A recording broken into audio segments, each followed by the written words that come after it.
I'd love to make a video listing off all the amazing things that happened to me in 2021. And I could because there were so many great things. I mean, I moved into my very first apartment, for goodness sake, and I got to experience life on campus at my dream school for the first time. But those weren't the things that made 2021 so big. It was all of the small moments in between, all of the moments in the wilderness, as my dad likes to put it. Most of our lives are spent in this in-between, if you really think about it. Though we spend so much time thinking about and working towards these really big, life-changing moments, those big moments only come few and far between and last a very short amount of time. And then we're back to the in-between, waiting and working towards the next big moment.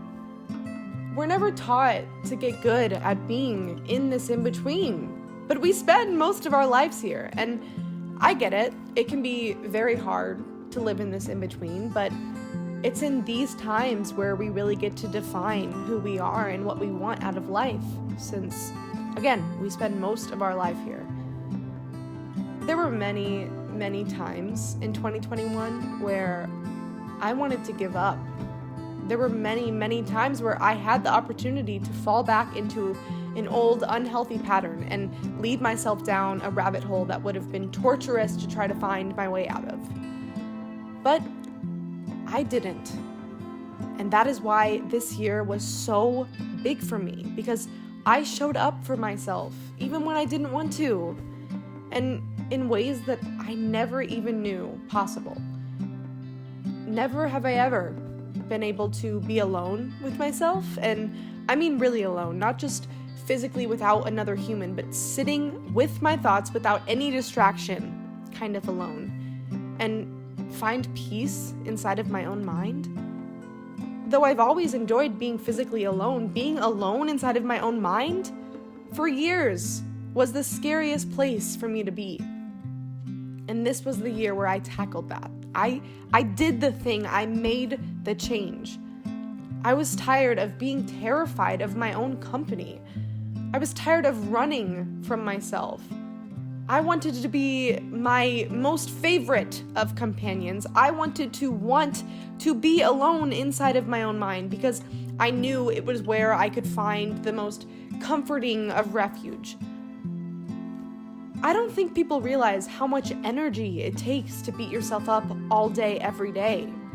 But it's exhausting. And now, instead of my thoughts draining me every moment of every day, they're finally lifting me up and encouraging me and supporting me.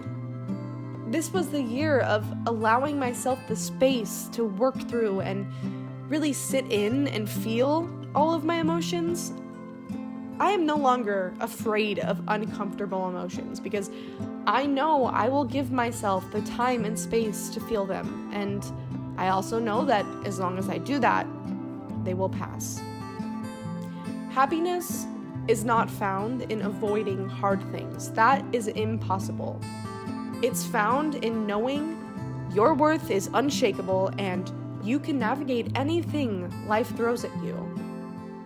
2021 was the year of proving this to myself.